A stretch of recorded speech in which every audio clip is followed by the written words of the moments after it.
Hello everyone, welcome to Sunshine Classes. इस video में हम डिस्कस करेंगे मैथ के क्वांटिटेटिव एप्टीट्यूड पोर्शन का जो मॉक टेस्ट हमने अपलोड किया था उसके हम सॉल्यूशंस डिस्कस करेंगे। ठीक है। क्वेश्चन नंबर 1 हम डिस्कस करते हैं। ये हमारा रेशियो एंड प्रोपोर्शन टॉपिक से आया हुआ है। ठीक है। बोल रहा है क्या, ए बैग कंटेन्स 25 पैसा कॉइन्स, 50 पैसा कॉइन्स एंड ₹1 कॉइन्स। ठीक है ना। और उनकी वैल्यूज दी हुई हैं इस रेशो में। तो हमें बोलना है टोटल अमाउंट यानी कितने पैसे की उनकी जो है वैल्यू है। ठीक है ना। देखो सबसे पहले आप देखो डिनोमिनेशन पता क्या होता है? डिनोमिनेशन, ठीक है ना। जैसे 25 पैसा कॉइन है ना, तो इस पे जो मार्क किया हुआ है उसको हम बोलते हैं डिनोमिनेशन। ठीक है। 50 पैसा, ठीक, और उसके बाद ₹1। ठीक है। अच्छा, मुझे बोलो वैल्यू का रेशो क्या दिया हुआ है? वो दिया हुआ है हमारे पास 8:4:2। ठीक है। आपको मैं एक चीज बताऊंगा, denomination into number of coins अगर हम करेंगे तो हमें वैल्यू मिलती है। सपोज मेरे पास ₹5 है, ₹5 का सिक्का है। ठीक है ना। तो उसके ऊपर जो डिनोमिनेशन है वो कितनी है? 5। अगर मेरे पास 10 कॉइन्स ऐसे हैं, ठीक है ना, ₹5 के मेरे पास 10 कॉइन्स हैं, तो मेरी वैल्यू कितनी आएगी? ₹50 आएगी कि नहीं आएगी? ठीक है। समझ आया आपको? अब देखो यहाँ पे हमें डिनोमिनेशन दिया है और वैल्यू दिया है, तो मैं अगर नंबर ऑफ कॉइन्स का रेशियो निकालना चाहूंगा निकाल सकता हूं, है ना। वैल्यू को मैं डिनोमिनेशन यानी 25 पैसे को अगर मैं रुपीज में कन्वर्ट करूंगा तो वो आएगा 1/4। 4 ऊपर चला जाएगा। ठीक है ना। तो मैं इसको सीधा 32 लिखूं। ठीक है। समझ आया आपको? अच्छा, अब 50 पैसे कॉइन्स को अगर मैं रुपीज में इसकी वैल्यू देखूंगा तो वो आएगी 1/2। 4 डिवाइडेड बाई 1/2, तो 2 ऊपर मल्टीप्लाई हो जाएगा। समझ आया आपको? तो ये क्या आ जाएगा? 4 2 8 is 2। 2/1 करूंगा तो वो आएगा 2। समझ आया आपको? ठीक है। अब देखो अब हमें क्या, ये तीनों चीजें हमने निकाल दी। अब हम क्वेश्चन का अगला पार्ट पढ़ते हैं। क्या, the total number of coins is 840। जो टोटल नंबर ऑफ कॉइन्स हैं वो कितनी है? 840। ठीक है ना। तो 840 कितने रेशो की वैल्यू है? 32 और 8 40, 40 और 2 42 की वैल्यू है। ठीक है। मैंने क्या निकालना है? टोटल अमाउंट कितना है? ठीक है ना। तो हमारा अमाउंट जो यानी वैल्यू बतानी है वो कितनी है? हमारे यूनिट 14 यूनिट है ना। 8 और 4 12 और 2 14। ठीक है ना। 14 एकम 14, 14 3 42। ठीक है ना। 3 दूने 6, 3 से इसको काटेंगे, 3 दूने 6, 8 3 24, 280। समझ आया आपको? आई होप आपको समझ आया होगा। ठीक है। अब हम क्वेश्चन नंबर 2 डिस्कस करते हैं। क्वेश्चन नंबर 2 क्या है हमारा? बोला if P is 15% less than Q, then what percent is Q more than P। ठीक है ना। तो हम P और Q, ठीक है, सपोज करो हम अपनी तरफ से Q की वैल्यू मानते हैं कितनी? 100। ठीक है ना। और हमारा जो P है वो 15% कम है, यानी अगर 100% मान लो इसकी वैल्यू हम 100 लेते हैं, यानी 100% है ये। ठीक है। इससे 15% कम है, तो यानी P कितना होगा हमारा? 85 होगा। समझ आया आपको? P और Q की वैल्यू निकल गई। अब बोल रहा है then what percent is Q more than P। Q P से कितना ज्यादा है? मुझे बोलो। 15 ज्यादा है। ठीक है। जब भी हमें ऐसे बोले ना what percent is Q more than P, then के जो आगे लेटर होगा ना उसकी वैल्यू डिनोमिनेटर में यानी 80 P की वैल्यू हम यहाँ पे लिखेंगे, इनटू 100 कर देंगे। तो जब हम इसको सॉल्व करेंगे ये आएगा 3 पंजे 15 और 14 पंजे 70, 16 पंजे 80, 17 पंजे 85। ठीक है ना। तो ये इसको जब हम सॉल्व करेंगे तो अप्रोक्सीमेटली 17.64% आंसर आएगा। ठीक है। क्वेश्चन नंबर 3 अब हम डिस्कस करते हैं। क्वेश्चन नंबर 3 में क्या बोल रहा है? इन एन एग्जामिनेशन, ये हमारा परसेंटेज टॉपिक से क्वेश्चन आया हुआ है। बोल रहा है क्या, in an examination 52% students failed in English. इसको हम सॉल्व करते हैं थ्रू वेन डायग्राम। ठीक है ना। वेन डायग्राम, ठीक है। तो हम वेन डायग्राम बना देते हैं। बोल रहा है क्या, 52% सपोज करो ये इंग्लिश है, तो इसमें कितने परसेंट स्टूडेंट्स फेल हो रहे हैं हमारे? 42%। ठीक है। फिर बोल रहा है 42% फेल्ड इन मैथ। ठीक है ना। ये मैथ है, इसमें कितने परसेंट फेल हो रहे हैं? 42%। और कुछ ऐसे स्टूडेंट्स हैं जो दोनों सब्जेक्ट्स में फेल हो रहे हैं, यानी ये कितने आए? 17%। ठीक है ना। मैं अगर आपको बोलूंगा ओनली इंग्लिश में कितने फेल हो रहे हैं तो आप कैसे निकालोगे? ये पूरी वेन डायग्राम आई हमारी इंग्लिश की। ठीक है ना। ये इसमें कुछ बच्चे आगे जो मैथ में भी फेल है, तो अगर मैं 52% में से 17% माइनस कर दूं तो क्या मुझे ओनली इंग्लिश में जो फेल हुए हैं वो स्टूडेंट्स मिल जाएंगे, ठीक है ना। तो ओनली इंग्लिश के स्टूडेंट्स कितने फेल हुए हैं, 35%, ठीक है। मुझे बोलो ओनली मैथ में कितने फेल हुए हैं, ठीक है ना। टोटल फेल हुए मैथ में 42%, इसमें कुछ इंग्लिश वाले भी हैं, ठीक है ना। तो ओनली मैथ वाले कितने होंगे, 42 माइनस 17, यानी हमारा 25%। समझ आया आपको। अच्छा, बोथ में कितने फेल हुए वो हमें ऑलरेडी दिया हुआ है 17%। तो मुझे बताओ टोटल फेल कितने हुए भाई, टोटल सब्जेक्ट्स में कितने फेल हुए। तो हम कैसे ऐड करेंगे, 35% प्लस 25% प्लस 17%, है ना। तो ये कितना आ जाएगा, 30 20 50 60 10 70 77% आया कि नहीं आया।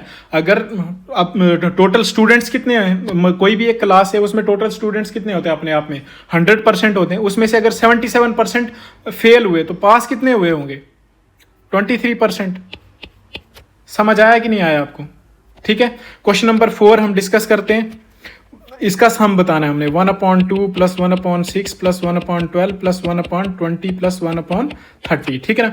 फ्रैक्शन को हम कैसे सॉल्व करते हैं, सबसे पहले आप इनका क्या करो, एलसीएम करो। तो इनका एलसीएम आ जाएगा हमारा 60, फिर 60 को अगर मैं 2 से डिवाइड करूंगा क्या आएगा, 30 इंटू 1 30 प्लस 6 से अगर 60 को डिवाइड करूंगा 10 इंटू 1 10, ठीक है ना। ऐसे करो 5 प्लस 3 प्लस 2, ठीक है ना। तो ये कितना आएगा, 40 45 3 48 2 48 और 2 50, है ना, अपॉन 60। तो 0 से 0 कैंसिल, 5/6 आंसर आ गया, ठीक है। Question number 5, what should be added to 1500 so that resultant becomes a perfect square, ठीक है ना। तो इसका आंसर जो हमने ग्रुप में मॉक डाला हुआ था उसका ऑप्शन गलत था, उसका आंसर आएगा हमारा 21, ठीक है ना। क्योंकि 39 का स्क्वायर जो होता है वो कितना होता है, 1521 होता है, ठीक है ना। तो ये मिस्टेक्स थी, आप इसको टाइपिंग मिस्टेक थी, आप इसको करेक्ट कर लेना, ठीक है। क्वेश्चन नंबर 6 बोल रहा है क्या, the mean value the mean of 30 values is 150, but on double checking it was found that 135 was mistakenly written instead of 165. Find the correct mean. ये हमारा क्वेश्चन है एवरेज टॉपिक से, ठीक है ना। तो आपको पता है जो एवरेज होता है वो क्या होता है, sum of observation upon total number of observation, ठीक है ना। तो यहां से मैं सम अगर निकालूंगा तो वो कितना आएगा, एवरेज हमें कितनी दी हुई है 150 into total number of observation कितनी है 30, तो ये कितना आ जाएगा सम 4500 आ जाएगा, ठीक है ना। अब देखो क्या बोल रहा है, अब हमने निकालनी है करेक्ट एवरेज, ठीक है ना। तो हमारा सम क्या है 4500, इसमें से हम माइनस क्या करेंगे, देखो क्योंकि ये 135 मिस्टेकनली लिखा है तो इसलिए हम इसमें माइनस करेंगे 135 प्लस क्या करेंगे 165। समझ आया, ऐसा क्यों किया मैंने, क्योंकि हमारा सम कितना आया था 4500, लेकिन उसमें मैंने गलती कितने की, या इसको आप ऐसे भी कर सकते हो, देखो मैंने लिखना था 165 लेकिन मैंने लिखा क्या 135, यानी मैंने कितने जो कितना सम है वो कम लिखा, 30 कम लिखा। आई होप मेरी बात समझ रहे होंगे आप। यानी मेरा जो एक्चुअल मैंने क्या लिखना था वहां पे 165, लेकिन मैंने लिखा क्या 135, तो मैंने कितने की मिस्टेक की, यानी मैंने 30 कम लिखा, ठीक है ना। तो अगर मैंने करेक्ट एवरेज निकली है तो मैं क्या करूंगा 30 ऐड कर दूंगा 4500 में, तो 4500 प्लस 30 करेंगे तो 4530 अपॉन 30, ठीक है ना। इसको कट करो 151 आंसर आ जाएगा हमारा, ठीक है। आई होप आपको समझ आ रहा होगा guys. Question number 7, a man sold an article for 12,624 at a loss of 25%, find the cost price of the article, ठीक है ना। आप मुझे बोलो लॉस जो है हमारा कितना है 25%, ठीक है ना। अगर मैं इसकी फ्रैक्शन वैल्यू निकालूं तो वो कितनी आएगी 25% को परसेंट की जगह हम क्या लिखते हैं 100, ठीक है ना। तो ये आ जाएगी 1/4, ठीक है ना। तो जब भी ऐसा फ्रैक्शन में वैल्यू आए ना तो जो हमारी निचली डिनोमिनेटर वाली वैल्यू होती है वो क्या होती है ओरिजिनल वैल्यू होती है, यानी वो हमारी कॉस्ट प्राइस है। और यहाँ पे एक क्या है हमारा लॉस है, अच्छा, मुझे बोला हमारी कॉस्ट प्राइस थी 4 रुपीज, सपोज करो हमारा लॉस हो गया 1 रुपए का, तो इसका मतलब हमने जो आइटम है वो कितने की बेची होगी? 3 की बेची होगी, ठीक है ना। अब यहां पे देखो जो हमारा 12624 है ये किसकी वैल्यू है? सोल्ड यानी सेलिंग प्राइस। सेलिंग प्राइस इधर हमारा कितना यूनिट है? 3 यूनिट है। मैंने कितने यूनिट की वैल्यू निकालनी है? यानी मैंने कॉस्ट प्राइस निकालनी। कॉस्ट प्राइस इधर मेरी कितने यूनिट है? 4 से, ठीक है ना। तो जब इसको सॉल्व करोगे तो भाई जी आंसर निकल आएगा 16,832। ओके, क्वेश्चन नंबर 8 अब हम डिस्कस करते हैं। बोल रहा है क्या? By selling 12 oranges for ₹60 a person incurs a loss of 25%. Accordingly, how many oranges should he sell for ₹100 to make a profit of 25%? ठीक है, इस टाइप के क्वेश्चंस में आपने ये फॉर्मूला लगाना है, प्राइस 1 अपॉन यूनिट 1, यानी प्राइस 1 जो ये आई, ठीक है, यूनिट 1 यानी 12 ऑरेंजेस, ठीक है, यहां पे आपने ये लिखना है, ठीक। प्राइस 2 ये जो ₹100 आई हमारी, और जो प्रॉफिट या लॉस पर जो है प्लस माइनस यहाँ पे करना है आपने, ठीक है ना। तो अब हम इसको सॉल्व करते हैं। प्राइस 1 हमारा कितना है? ₹60 अपॉन यूनिट 1 कितना है हमारा? 12 इंटू 100। लॉस कितने का हो रहा है? 25% का। तो लॉस जब होगा तो हम क्या करेंगे? Minus, is equal to price 2 हमारा कितना है? 100 अपॉन यूनिट 2 कितने होंगे ऑरेंजेस वो हमने निकालना है, इंटू 100 प्लस करेंगे अब हम कितना? 25%। क्यों? क्योंकि हमारा प्रॉफिट हो रहा है, ठीक है ना।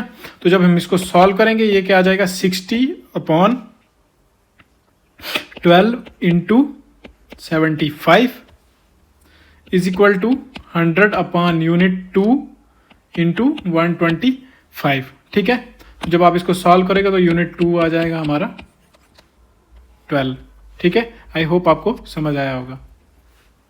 अब हम डिस्कस करते हैं क्वेश्चन नंबर 9। बोल रहा है if you deposit ₹100 into account that page 5% simple interest per year, how much interest will you earn in 1 year? आपको पता है सिंपल इंटरेस्ट का फॉर्मूला क्या होता है? P into R into T upon 100। P क्या होता है हमारा? Principal, okay. प्रिंसिपल यानी जितना पैसा आप वहां पे ऐड कर रहे हो, तो यानी यहां हम कितना रुपीज ऐड कर रहे हैं? ₹100 ऐड कर रहे हैं, है ना। रेट कितने परसेंट का रेट है भाई? 5% का। टाइम पर ईयर बोला है, यानी 1 साल। समझ आई बात? अपॉन 100 से 100 कट, तो इसका मतलब हमारा जो सिंपल इंटरेस्ट है वो हमें कितना मिलेगा? हमें मिलेगा ₹5। Okay, question number 10।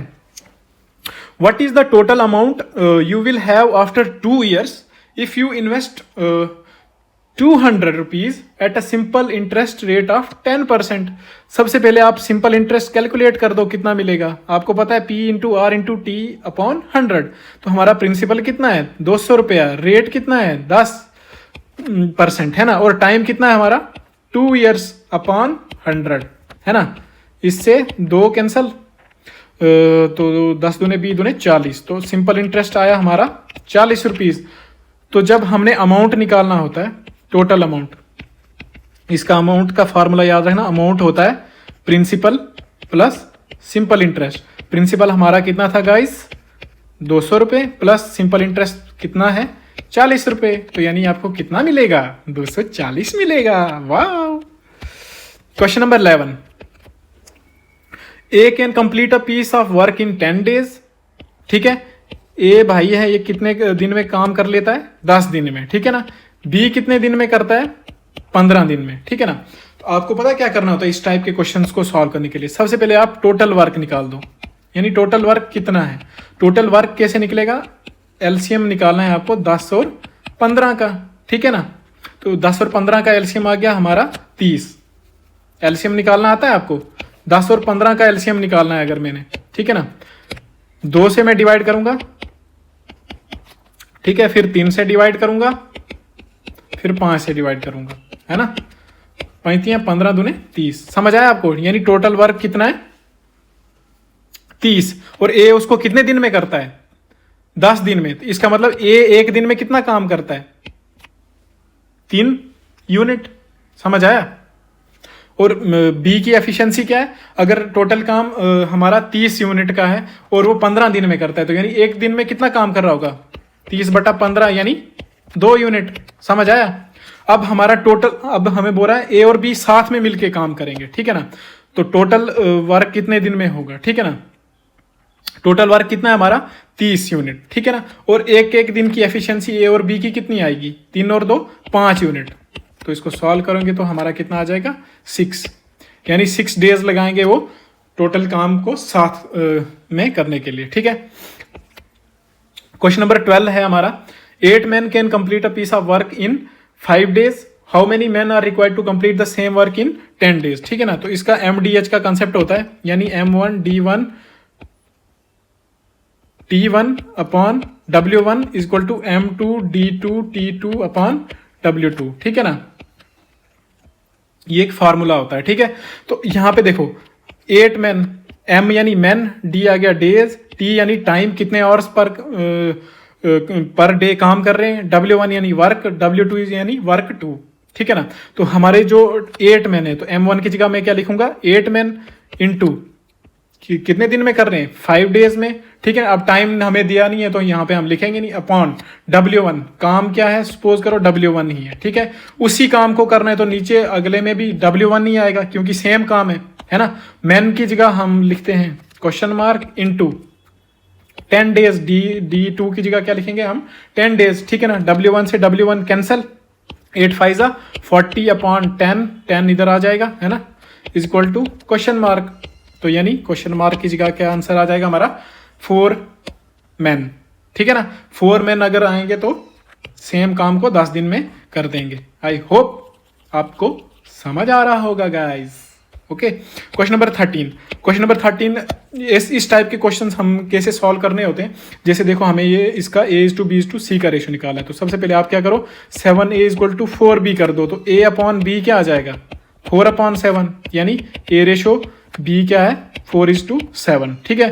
फिर आप क्या करो 4B को इक्वल कर दो 14C क्या, ठीक है ना। तो B/C क्या आ जाएगा 14/4, यानी 7/2, यानी B/C क्या है 7:2, ठीक है ना। तो अब आपने क्या निकालना है A:B:C, ठीक है ना। तो A:B क्या है हमारा 4:7, B:C क्या है हमारा 7:2, ठीक है ना। तो आप इसको लिख सकते हो 7 और 7, ठीक है। अगर आपको इक्वल नहीं होता, ये बी का रेशो इक्वल नहीं होता, इसलिए हमें इक्वल करना होता है फिर, लेकिन यहाँ पे हमें क्या है इक्वल दिया हुआ है, तो हम सीधा लिख देंगे रेशो क्या 4:7:2, है ना। ए का रेशो आया 4, सी का आया 2 और बी का आया 7, 4:7:2 है कोई ऑप्शन, बिल्कुल है बी पार्ट, ठीक है। क्वेश्चन नंबर 14, क्वेश्चन नंबर 14 में क्या बोल रहा है, A car travels from city A to city B. Suppose करो ये सिटी ए है, ये सिटी बी है, आप अपनी महिला मित्र से मिलने जा रहे हो, ठीक है। आपके बीच में दूरी कितनी है 300 किलोमीटर की है भैया, ठीक है। और आपकी स्पीड कितनी है, आप यहाँ से जा रहे हो बिल्कुल एकदम कार लेके, ठीक है, भागे भागे जा रहे हो, है ना। तो आपकी स्पीड कितनी है, यूनिफॉर्म स्पीड है, यानी आपकी स्पीड चेंज नहीं हो रही है। तो आपकी कितनी स्पीड है 60 km/h, ठीक है ना। तो बोल रहा है आप कितने टाइम में अपनी महिला मित्र से मिलने पहुंच जाओगे, ठीक है। आपको पता है स्पीड क्या होता है डिस्टेंस अपॉन टाइम, तो मुझे टाइम निकालना है, तो टाइम = डिस्टेंस अपॉन स्पीड आ जाएगा, बिल्कुल आ जाएगा।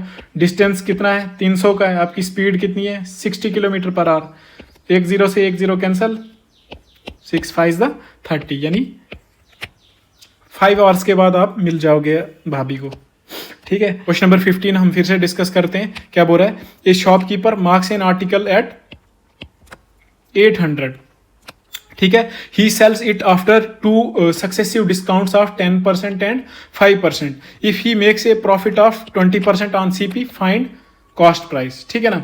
आपको जो MRP दी हुई है वो कितनी दी हुई है 800, ठीक है ना। जब हम जो हमारा अब हमने इसमें कितने का डिस्काउंट देना, एक 10% का देना और एक 5% का। सबसे मुझे पहले आप बताओ 10% की फ्रैक्शन वैल्यू कैसे निकालेंगे हम 10/100, है ना। तो ये आ जाएगी हमारी 1/10, और 5% की फ्रैक्शन वैल्यू क्या आ जाएगी 1/20, है ना। तो यानी अगर हमारा जो है MRP जो है वो 10 है, उसमें हम कितने का डिस्काउंट दे रहे हैं 1 रुपए का, तो यानी कितने का बेच रहे हैं हम 9/10, ठीक है। वैसे ही यहाँ पे 19/20 वो आ जाएगा हमारा किसके बराबर, सेलिंग प्राइस के, ठीक है ना। 0 0 कैंसल, 0 0 कैंसल, 2 1 2 2 4 8, तो हमारी जो सेलिंग प्राइस आ जाएगी वो क्या आ जाएगी, 4 × 9 × 19, selling price is equal to 684, ठीक है। सेलिंग प्राइस आपकी निकल गई, ठीक। अब आपने क्या करना है, आपका जो है प्रॉफिट वो कितना दिया हुआ है, 20%। 20% की फ्रैक्शन वैल्यू निकालो, 1/5, ठीक है ना। जो 1/5, तो मैंने आपको पहले भी बताया कि जो डिनोमिनेटर में वो होता है वो क्या होता है, सीपी यानी कॉस्ट प्राइस। एक का प्रॉफिट हुआ है हमें, ठीक है ना। सपोज करो कोई एक आर्टिकल है, उसकी कॉस्ट प्राइस 5 रुपये है, ठीक है ना। उस पे आपने 1 रुपया प्रॉफिट कमाया, तो इसका मतलब आपने बेचा कितने का होगा, 6 रुपीज का बेचा होगा कि नहीं बेचा होगा, है ना। तो यहाँ से हम देखते हैं जो 684 है ये कितने यूनिट की वैल्यू है, 6 यूनिट की, है ना। मैंने क्या निकालना है, कॉस्ट प्राइस कितना यूनिट है हमारी, 5 यूनिट, ठीक है। तो जब आप इसको सॉल्व करोगे आपका आंसर आ जाएगा 570। आई होप आपको समझ आया होगा।